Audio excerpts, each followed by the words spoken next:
have been in Afghanistan for 21 years.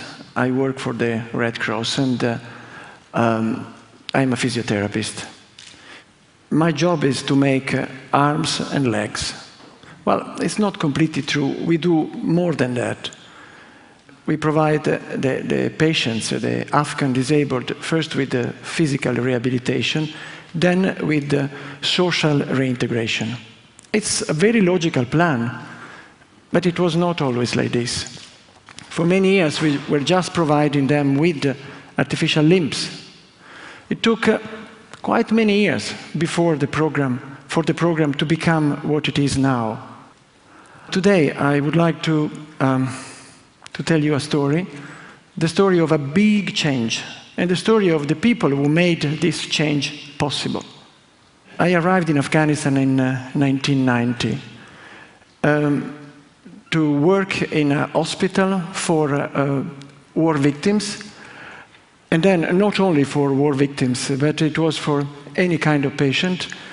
I was also working in the orthopedic center. We call it like this, is the place where we make the legs.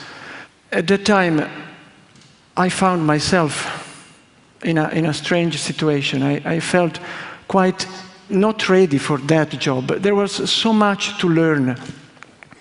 There were so many things new to me, but it was a terrific job. But as soon as the fight intensified, the physical rehabilitation was suspended. There were many other things to do. So the orthopedic center was closed because physical rehabilitation was not considered a priority.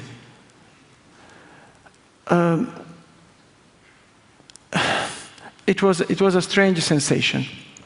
Anyway, you know, every time I make this speech, it's not the first time, but it's an emotion. It's something that comes out from the past. It's 21 years, but they are still all there. Anyway, in 1992, the Mujahideen took all Afghanistan, and the orthopedic center was closed. I was assigned to work for the homeless, for the internally displaced people. But one day, something happened. I was coming back from a big food distribution in a mosque where tens and tens of people were squatting in terrible condition. I wanted to go home. I was driving, and you know, when you want to forget, you don't want to see things. You just want to go to your room, to lock yourself inside and say, that's enough. A bomb fell not far from my car. Well, far enough, but big noise. And everybody disappeared from the street. The cars disappeared as well. I ducked, and only one figure remained in the middle of the road. It was a man on a wheelchair, desperately trying to move away. Well, I'm not a particularly brave person, I have to confess it, but I could not just ignore him. So I stopped the car, and I went to help. The man was without legs and only with one arm. Behind him there was a child, his son, red in the face, in the effort to push the father. So I took him to a safe place, and I asked, what are you doing out in the street in this situation? I work, he said. I wonder what work. And then I asked even more stupid question, why you don't have the prosthesis? Why you don't have the artificial legs? And he said, the Red Cross has closed. Well, without thinking, I told him, come tomorrow, we will provide you with a pair of legs. The man, his name was Mahmoud, and the child name was Rafi, left. And then I said, oh my God, what did I say? The center is closed, no staff around, maybe the machinery broken.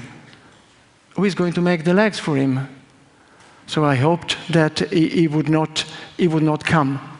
This is the streets of Kabul in those days. So I said, well, I will give him some money. And so the following day, I went to the orthopedic center. And I spoke with the gatekeeper. I was ready to tell him, listen, if someone such and such comes tomorrow, please tell him that it was a mistake. Nothing can be done. Give him some money. But Mahmoud and his son were already there. And they were not alone. There were 15, maybe 20 people like him waiting. And there were some staff too. Among them there was my right-hand man, Najmuddin. And the gatekeeper told me, they come every day to see if the center would open. Well, I said, no, we have to go away. We cannot stay here. They were bombing, not very close, but you could hear the noise of the bomb. So we cannot stay here. It's dangerous. It's not a priority. But Najmuddin told me, listen, now we are here. At least we can start repairing the prosthesis, the broken prosthesis of the people, and maybe try to do something for people like Mahmoud.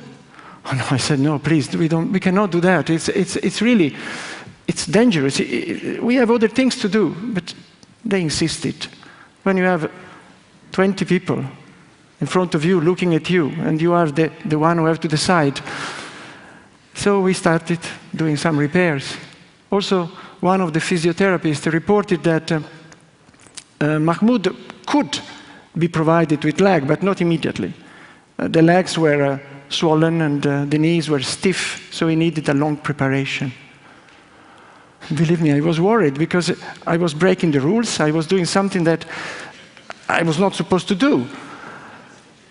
In the evening, I went to speak with the bosses at the headquarters, and I told them, I lied. I told them, listen, we are going to start a couple of hours per day, just a few repairs. Maybe some of them is here now. So we started.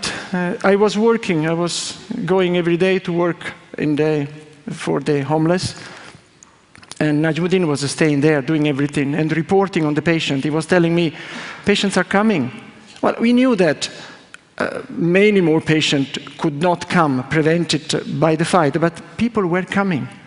And Mahmoud was coming every day. And slowly, week after week, his legs were improving, the stump were cast, prosthesis made, and he was starting the real physical rehabilitation. He was coming every day, crossing the front line. A couple of times I crossed the front line in the very place where Mahmoud and his son were crossing.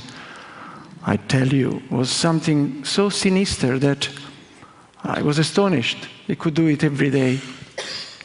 But finally, the great day arrived. Mahmoud was going to be discharged with these new legs. It was April, I remember, a very beautiful day. April in Kabul is beautiful, full of roses, full of flowers. We could not stay possibly indoors with all these sandbags at the windows. Very sad, dark. So we chose a small spot in the garden, and Mahmoud put on his prosthesis. The other patients did the same, and they started practicing for the last time before being discharged. Suddenly, they started fighting. Two groups of mujahideen started fighting. We could hear in the air, the bullet passing. So we dashed, all of us, towards the shelter. Mahmoud grabbed his son, I grabbed someone else. Everybody was grabbing something, and we ran. 50 meters can be a long distance if you are totally exposed. But we managed to reach the shelter. Inside, all of us panting, we sat a moment, and I heard Rafi telling his father, "Father, you can run faster than me." And Mahmoud, "Of course I can. I can run, and now you can go to school. No need of staying with me all the day pushing my wheelchair." Later on, we took them home, and I will never forget Mahmoud and his son walking together, pushing the empty wheelchair. And then I understood. Physical rehabilitation is a priority. dignity cannot wait for better times. Well, I met, from that day on, we never closed a single day. Well, sometimes we suspended for a few hours, but we never closed it again. I met Mahmoud 1 year later. He was in good shape, a bit thinner. He needed to change his prosthesis, a new pair of prostheses. I asked about his son. He told me he's at school, he's doing quite well. But I understood he wanted to tell me something. So I asked him, so what is that? He was sweating. He was clearly embarrassed. And he was standing in front of me, his head down. He said, you have taught me to walk. Thank you very much. Now help me not to be a beggar anymore. That was the job. My children are growing. I feel ashamed. I don't want them to be teased at school by the other students. I said, okay. I thought how much money I have in my pocket, just to give him some money. It's the easiest way. He read my mind. And he said, I ask for a job. And then he added something I will never forget for the rest of my life. He said, I am a scrap of a man, but if you help me, I'm ready to do anything, even if I have to crawl on the ground. And then he sat down. I sat down too, with the goosebumps everywhere. And legless, with only one arm, illiterate, unskilled. What job for him? Najmuddin told me, well, we have a vacancy in the carpentry shop. We can, what? I said, stop. Well, yeah, we need to increase the production of feet. We need someone, to employ someone to glue and screw the sole of the feet. We need to increase the production. Excuse me? I could not believe. And then he said, no, we can modify the workbench, maybe to put a special stool, a special anvil, a special vise, and maybe an electrical screwdriver. So I said, listen, it's insane.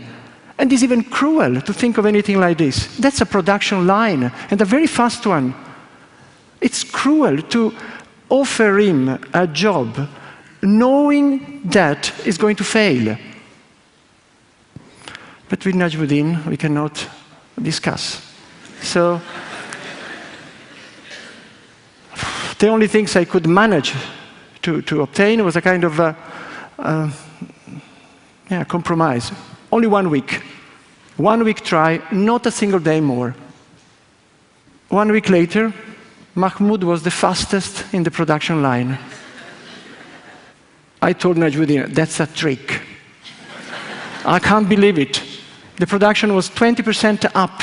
It's a trick, I said. And then I asked for a verification. It was true. The comment of Najmuddin was, Mahmoud has something to prove. I understood that I was wrong again. Mahmoud had looked taller. I remember him sitting behind the workbench,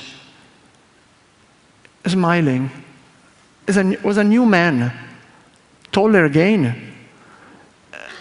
Of course, and I understood that what made him stand tall. Yeah, were the legs, yes, thank you very much. But as a first step, it was the dignity.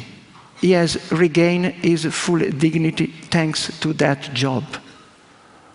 So, of course, I understood, and then we started a new policy completely different. Now we decided to employ as many disabled as possible, to train them in any possible job. It became a policy of positive discrimination, we call it now. And you know what? It's good for everybody. Everybody benefits from that. Those employed, of course, because they get a job and dignity. But also for the newcomers. There are 7,000 every year. People coming in for the first time. And you should see the face of these people when they realize that those assisting them are like them. Sometimes you see them, they look, oh, and you see the face, and the surprise turns into hope. And it's easy for me as well to train someone who has already passed through the experience of disability. Poof, they learn much faster. The motivation, the empathy they can establish with the patient is completely different, completely. Scrap of men do not exist. People like Mahmoud are agents of change. And when you start changing, you cannot stop. So employing people, yes, but also we started projects of microfinance, education. And when you start, you cannot stop. So you do vocational training, home education for those who cannot go to school. Physiotherapists can be done not only in the orthopedic center, but also in the houses of the people. There is always a better way to do things. Yeah, that's Najmuddin, the one with the white coat. Terrible Najmuddin is that one. I have learned a lot from people like Najmuddin, Mahmoud, Rafi. They are my teachers. I have a wish, a big wish, that this way of working, this way of thinking is going to be implemented in other countries. There are plenty of countries at war like Afghanistan. It is possible, and it is not difficult. All what we have to do is to listen to the people that we are supposed to assist, to make them part of the decision-making process, and then, of course, to adapt. This is my big wish. Well, don't think that the changes in Afghanistan are over. Not at all. We are going on.